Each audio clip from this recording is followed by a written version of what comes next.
दोस्तों सब्सक्राइब कीजिए गुरुजी है ना ऑनलाइन चैनल को और दबाएं इस घंटी को नए मैं वीडियो ब्रिजलाल, आप देख रहे हो गुरुजी है ना ऑनलाइन चैनल। हाजिर हुआ हूँ एक नए वीडियो के साथ। चलिए पढ़ते हैं। आज पढ़ेंगे राजस्थान साहित्य की महत्वपूर्ण कृतियां और उसका जो पार्ट 2 है वो पढ़ेंगे। पार्ट फर्स्ट आ चुका है दोस्तों, अगर आपने नहीं पढ़ा है तो आप मेरे वीडियो सेक्शन में जाकर पढ़ सकते हो। तो चलिए बात करते हैं। आज प्रमुख पहले स्टार्ट करेंगे अपन ख्यात से स्टार्ट करेंगे। जो मेरा एक वीडियो आया है राजस्थान की शब्दावली, साहित्य की शब्दावली, वो आप देख सकते हो। मैंने उसमें इन सब के बारे में बताया, लेकिन मैं फिर बता देता हूँ आपको। ख्यात के बारे में दोबारा बता देता हूँ दोस्तों। ये एक संस्कृत भाषा का शब्द है, ऐसा साहित्य जिसमें ख्याति यानी ख्यात से ही एक शब्द बनेगा ख्याति। ठीक है। ख्याति अर्थात यश को जो प्रतिपादित करे उसे ख्यात कहलाती है। कोई राजा की हो सकती है, यानी जैसे कोई आदमी, जैसे कि अपन बोलते हैं मारवाड़ी भाषा में कि फलां आदमी बहुत ही ख्याति प्राप्त है, यानी उसकी ख्याति है। तो ख्याति युक्त, प्रख्यात, विख्यात, जो कीर्ति युक्त, ख्याति प्राप्त, प्रसिद्ध हैं, लोक विश्रुत जो पुरुष हैं, उनकी जो अपने जीवन की घटनाएं पढ़ते हैं और जीवन की घटनाओं का जो संग्रह है वो इन ख्यातों में आता है। तो ख्यात में क्या होता है, जो जो प्रसिद्ध व्यक्ति होते हैं उनके बारे में इस जो संग्रह किया जाता है, उनके जीवन की घटनाओं का संग्रह किया जाता है, वो ख्यात होती है। ख्यातों को दोस्तों जो नामकरण वंश और राज्य और लेखक के नाम से दिया जाता था। और इनको जो डिवाइडेशन किया था, ख्यातों को दो प्रकार से डिवाइड किया था। एक तो होती है संलग्न ख्यात।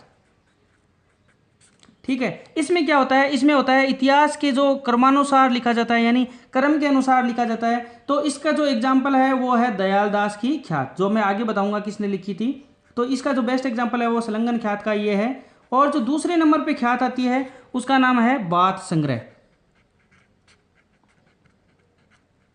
इनमें क्या होता है, जो अलग अलग छोटी छोटी या बड़ी बातों का इतिहास के तथ्य जो अपने को लिखे हुए मिलते हैं उनको संग्रह होता है इसमें। तो इसका जो एग्जाम्पल है वो नैन सिंह और बांकीदास की ख्यात है, इसका एग्जाम्पल है। चलिए दोस्तों बिना वक्त गंवाए अपन स्टार्ट करते हैं नैन सिंह की ख्यात से। तो आपने ये पढ़ी होगी कहीं ना कहीं। इसका जो लेखक है वो है मोणोत नैणसी, तो इसको ये भी बोलते हैं मोणोत नैणसीरी ख्यात। तो अपन आज पढ़ेंगे कि ये किसके बारे में लिखी गई है, ये क्यों लिखी गई है। तो ये जोधपुर के जो, और एक बात यहाँ पे मैं बता देता हूँ कि ये जो मोणोत नैणसी थे ये जयमल के पुत्र थे। ठीक है, जयमल के पुत्र थे। और जो जोधपुर के जो महाराजा थे जसवंत सिंह फर्स्ट,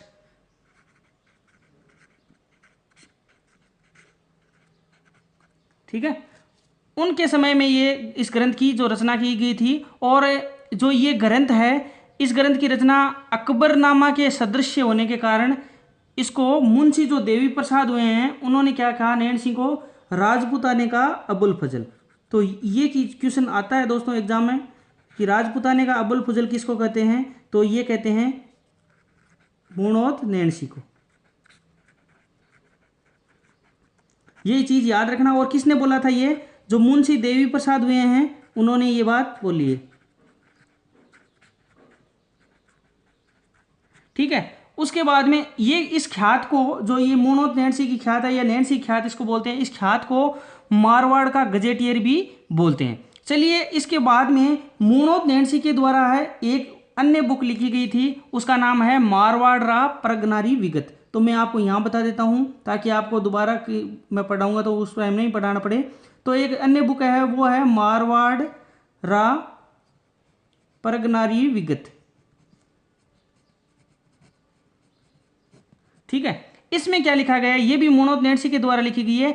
इस रचना की जो तुलना है वो आयन अकबरी से की जाती है। इसकी तुलना किससे की जाती थी, अकबरनामा थी, अकबरनामा किससे की जाती थी, मोनोत नैणसी की ख्यात से। और इसकी जो मारवाड़ प्रगनारी विगत है, इसकी जो आयन अकबरी है उससे तुलना की जाती है। इसमें भी जो जोधपुर राज्य के जो 6 परगने हुए थे उनका इतिहास और प्रशासनिक प्रबंध का वर्णन मिलता है। चलिए दोस्तों दो ख्यात की बात कर ली, एक नैणसी की ख्यात की बात कर ली और इसमें मोणोत नैणसी के द्वारा लिखी गई। और इसमें ये मोणोत नैणसी के द्वारा मारवाड़ प्रगनारी विगत एक अन्य बुक लिखी गई, इसको आयन अकबरी से तुलना करते हैं और इसकी तुलना करते हैं अकबरनामा से, ये मैंने बता दिया। उसके बाद में चलते हैं दोस्तों बांकीदास ख्यात। और इसके जो लेखक हैं नाम से ही लेखक हैं, तो इसके जो लेखक हैं वो हैं बांकीदास आसिया।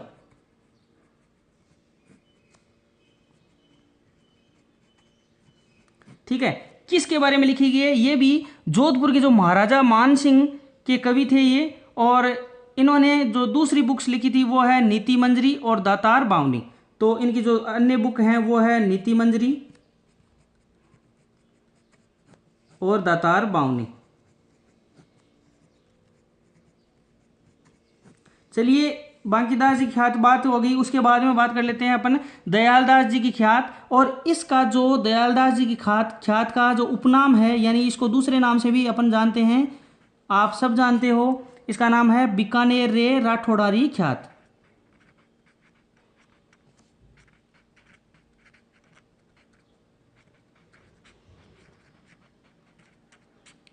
चलिए इसके बारे में बात कर लेते हैं।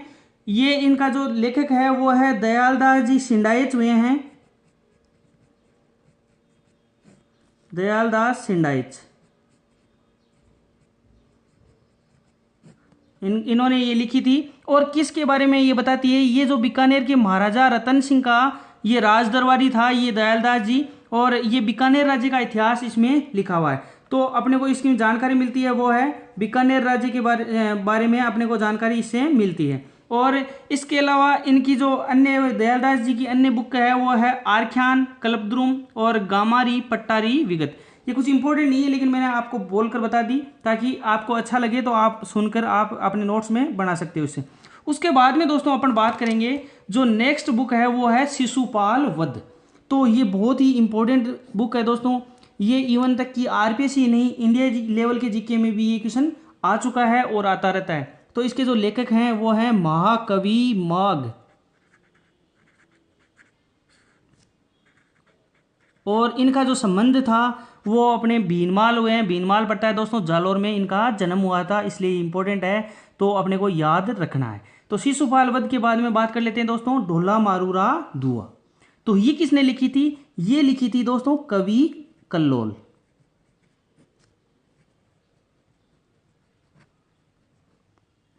ठीक है, इनके बारे में बात कर लेते हैं थोड़ी सी। एक तो ये श्रृंगार रस से परिपूर्ण थी और इसमें जो ढोला और मरवण दो जो पात्र हैं, ढोला और मारवण, तो मारवण तो नायिका थी और ढोला था वो नायक था।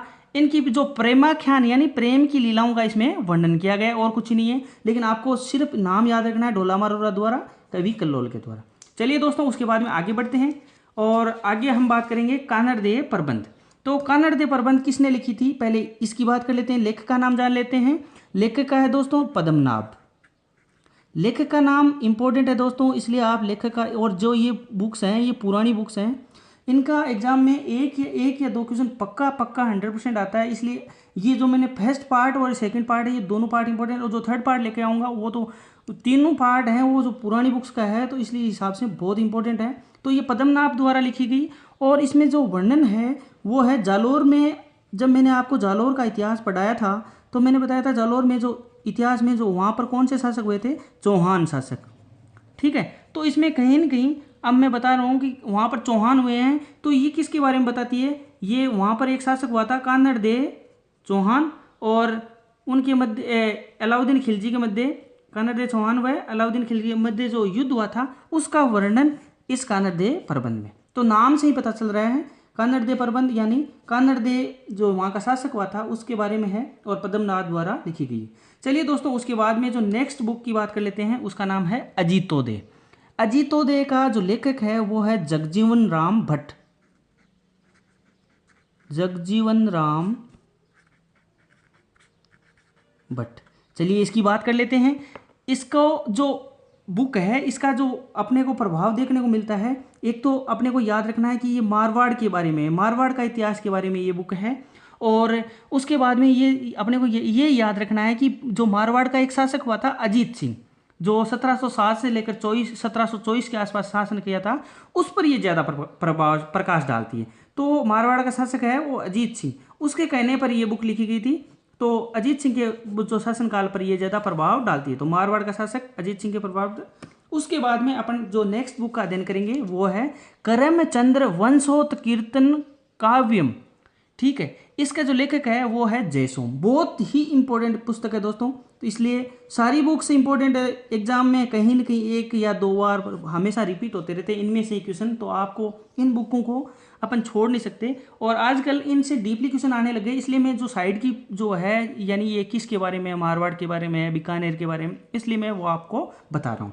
चलिए, जयसोम द्वारा लिखी गई थी। और इसमें क्या है, इसमें है जो बीकानेर के शासक हैं उनके जो वैभव उनके बारे में ये बताती है। तो अपने को याद रखना है ये बीकानेर के शासकों के बारे में है, तो उनके जो वैभव है, उनके विद्यानुराग है, उनकी जानकारी अपने को इससे मिलती है। उसके बाद में जो असली इंपॉर्टेंट क्वेश्चन है वो इसमें से भी आ सकता है दोस्तों। पद्मावत है, ये बहुत ही हर आदमी जो राजस्थान के जीके की तैयारी करना स्टार्ट करता है उसको, और इंडिया के जीके में भी इसका क्वेश्चन बार बार आता रहता है। पद्मावत है, और ये इसके जो लेखक हैं वो है मलिक मोहम्मद जायसी। बहुत इंपॉर्टेंट बुक है दोस्तों, मलिक मोहम्मद जायसी। और आपको मैं बता देता हूँ, पद्मावत है, इसके नाम से ही इसका जो किसके बारे में लिखी गई है, ये दोस्तों पद्मावती के बारे में लिखी गई थी। और इसके अलावा इसमें जो वर्णन है वो अलाउद्दीन खिलजी, और वहाँ मेवाड़ का एक शासक हुआ था रतन सिंह। तो रतन सिंह और अलाउद्दीन खिलजी के मध्य जो युद्ध हुआ था, पद्मावती को लेकर कहते हैं, कुछ साम्राज्यवादी नीति को लेकर कहते हैं। लेकिन आपको ज़्यादा जानना है तो आप जो अपने जो राव रतन सिंह, जो मेवाड़ का इतिहास मैंने बताया उसमें मैंने रतन सिंह के बारे में बहुत सारा डिटेल से बताया। यहाँ पर मैं, क्योंकि मैं सिर्फ जो साहित्य की बात कर रहा हूँ तो मैं ज़्यादा आपको बता नहीं सकता, क्योंकि इससे वीडियो ज़्यादा लंबा खिंचता है और कई लोग बोर होते हैं, क्योंकि कईयों ने वो पहले इतिहास पढ़ रखा है, इसलिए उनको जल्दी से समझ में आ जाता है। तो यहाँ पर अलाउद्दीन खिलजी और रतन सिंह के बारे में युद्ध हुआ था उसका इसमें वृत्तांत है, और पद्मावती और उसके उस रूप सौंदर्य का इसमें बखान किया गया है। चलिए दोस्तों, उसके बाद में अपन जो एक बुक आती है राव जेत सिंह चंद, तो ये कहीं ना कहीं यहाँ पर वर्ड आ रहा है जेत सिंह। तो ये जेत सिंह के बारे में, तो वहाँ बीकानेर का एक शासक हुआ था जेत सिंह। पहले मैं लेखक का नाम नहीं बताऊंगा, पहले इसके बुक्स के बारे में बता देता हूँ। बीकानेर का शासक हुआ था राव जेत सिंह, और यहाँ पर जो बाबर का बेटा था और पुत्र था कामरान, ठीक है, कामरान। और इसके मध्य राव जेत सिंह के मध्य युद्ध हुआ था। और फिर क्या हुआ, इस युद्ध के बारे में ये जो बताती है, इस युद्ध के बारे में ये वर्णन करती है, ठीक है। एक और इसमें बताता है कि ये जो बीकानेर के जो शासक हुए थे राव बिक्का और राव लोणकरण के समकालीन, इसमें भी वर्णन इसका मिलता है। तो ये इस चीज़ों की, यानी कुल मिलाकर ये बात है कि ये बीकानेर के शासकों के बारे में ये बताती है। इसके लेखक का नाम जान लेते हैं दोस्तों। इसका लेखक का नाम है बिट्टू सूजा। चलिए दोस्तों, उसके बाद में जो नेक्स्ट बुक आती है वो है वीर विनोद। तो इसके जो लेखक का नाम है वो है कवि श्यामल दास।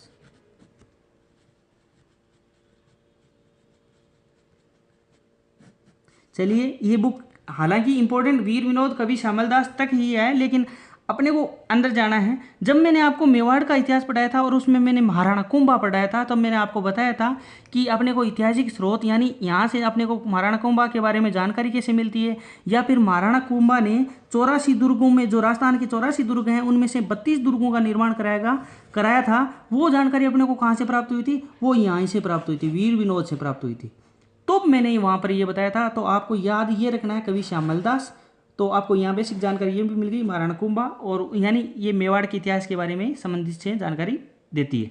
उसके बाद में जो नेक्स्ट बुक सामने निकल कर आती है वो एकलिंग महात्म्य, ठीक है। इसका जो लेखक है वो है कानड़ व्यास, कान्हा व्यास भी लिखा हुआ है कहीं, तो आप कंफ्यूज मत होना, ठीक है। और ये है जो बुक है वो अपने को जो जानकारी देती है वो गुहिल शासकों की जो वंशावली है और मेवाड़ का जो राजनीतिक और सामाजिक संगठन की ये जानकारी अपने को प्रदान करती है। तो ये बेसिकली जो गुहिल शासक हुए मेवाड़ का इतिहास, तो उनके सम के बारे में जानकारी अपने को देती है। अब उसके बाद में दोस्तों कम से कम 6 बुक आएगी। एक राजशेखर हुए हैं, राजशेखर के बारे में मैं आपको बता देता हूँ कि आपने अगर गुर्जर प्रतिहार नहीं पढ़ाया तो गुर्जर प्रतिहार में शासक हुआ था महेंद्रपाल, और ये महेंद्रपाल का ये दरबारी कवि था, ठीक है। और इस राजशेखर जी ने 6 बुक्स लिखी थी। तो 6 बुक्स आप मैं यहीं साथ के साथ यहीं पढ़ा देता हूँ ताकि दोबारा आपको पढ़ाना नहीं पड़े। तो यहाँ पर एक पहली बुक मैं आपको बता देता हूँ, वह है बाल रामायण। जो दूसरी है वो है काव्य मीमांसा। जो तीसरी बुक है वो है विदसाल भंजिका।